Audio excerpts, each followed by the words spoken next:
Hi friends, welcome back to my சமையல். இன்றைக்கி நம்ம சுறா புட்டு எப்படி செய்யலான்றதை பார்க்கலாம். நான் இன்றைக்கி அடுப்பில் சமைச்சிட்ருக்கேன். ஒரு சட்டி வச்சு அதில் சுறா போட்டு கொஞ்சம் மஞ்சத்தூள் உப்பு போட்டு அதை வேக வச்சுருக்கேன். அது நல்லா வெந்து வந்ததும் அதை ஒரு பிளேட்டில் மாற்றி அதை தோலெல்லாம் எடுத்து க்ளீன் பண்ணிடலாம்.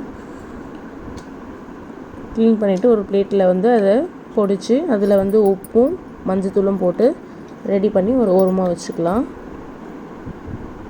இப்போது திரும்பி ஒரு பேன் வச்சு அதில் எண்ணெய் ஊற்றிக்கோங்க. எண்ணெய் சூடானதும் அதில் ஒரு ஸ்பூன் சோம்பு போடணும். சோம்பு நல்லா பொரிஞ்சு வரட்டும்.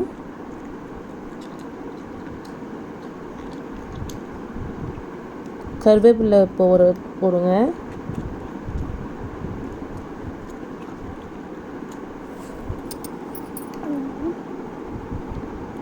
பாருங்கள், அடுப்பு ரொம்ப சூடு ஏறி இருக்குது. அடுப்பில் செஞ்சாலே தனி டேஸ்ட்டு தான். இப்போ கட் பண்ணி வச்சுருக்க வெங்காயம் இருக்கு இல்லையா, அதையும் சேர்த்துக்கலாம்.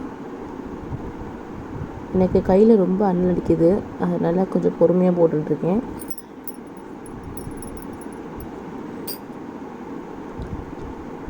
வெங்காயம் எல்லாத்தையும் அதில் சேர்த்துக்கிட்டு ரொம்ப வதங்க விடக்கூடாது, லேசாக வதக்கணும். நம்ம முட்டை பொரியல் செய்யும்போதெல்லாம் எப்படி செய்வோமோ அதே மாதிரி செஞ்சால் அந்த வெங்காயம் கடிக்கும்போது அது கிறிஸ்பியாக இருக்கும் சாப்பிட்றதுக்கு.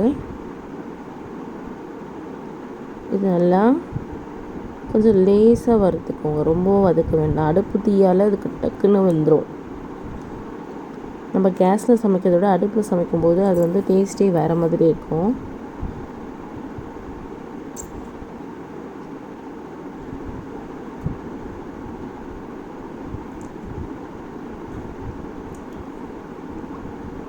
பாருங்கள், வெங்காயம் நல்லா வெந்துட்டுருக்கு.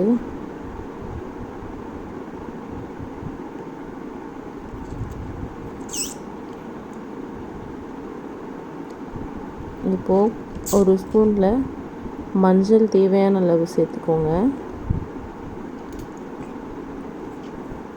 நான் சுறா போட்டு மிக்ஸ் பண்ணும்போதே உப்பு சேர்த்துட்டேன். இதுலேயும் கொஞ்சம் உப்பு நம்ம சேர்த்துக்கணும். அடுத்து பூண்டு, பச்சை மிளகாய்,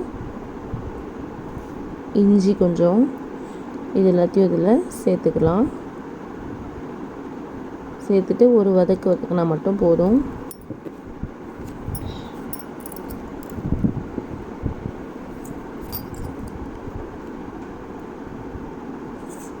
வதக்கிட்டு இப்போது சுறா போட்டு நம்ம மஞ்சத்தூள் உப்பு போட்டு மிக்ஸ் பண்ணி வச்சுருக்கோம், அதையும் இது கூட நம்ம சேர்த்துக்கலாம்.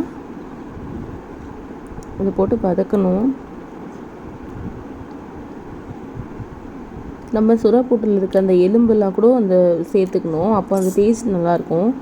சாப்பிடும்போது ஒரு சிலர் அந்த எலும்பை எடுத்துருவாங்க. இந்த எலும்போடு நம்ம போடணும்.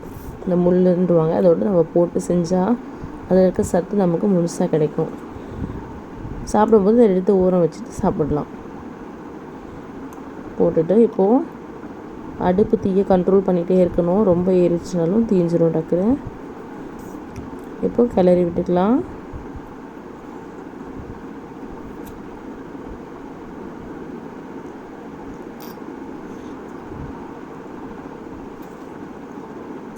தேவையான அளவு உப்பு,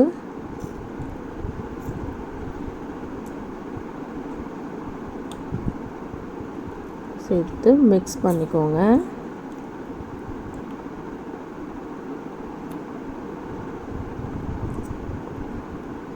சுறா புட்டு நல்ல முட்டை பொரியல் எப்படி தனியாக வருமோ அந்த மாதிரி அதில் இருக்க தண்ணியெல்லாம் ஈர்த்துட்டு நல்லா கரண்டில் எடுத்தாலே தானாக கீழே விழணும். அந்த மாதிரி இருந்தால் தான் சாப்பிட டேஸ்ட்டாக இருக்கும். இது காரத்துக்கு கொஞ்சம் மிளகாத்தூள் போட்டுக்கிறேன். எனக்கு காரமாக சாப்பிட பிடிக்கும்னு சொல்லிட்டு மிளகாத்தூள் சேர்த்துக்கிட்டேன். உங்களுக்கு வேணும்னா போட்டுக்கலாம்.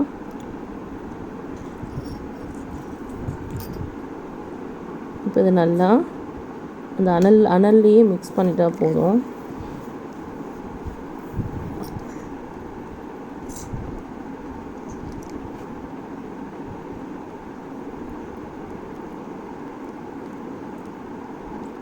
நல்லா மிக்ஸ் பண்ணி விட்டுட்டு அது உதிரி உதிரியாக இருக்கிற வரைக்கும் இருக்கான்னு பார்த்துட்டு அதுக்கப்புறம் நம்ம இறக்கிடலாம்.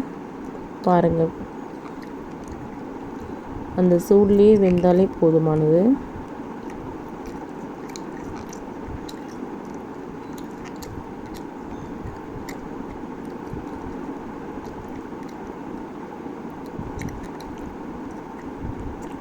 இந்த வீடியோ எடுத்தது என் குட்டி பொண்ணு, அதான் ரொம்ப கையாடி இருக்கு போல்.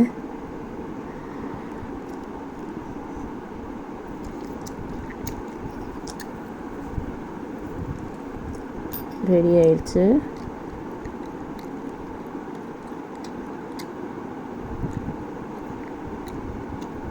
கொத்தமல்லி ஒரு தலை சேர்த்துக்கோங்க.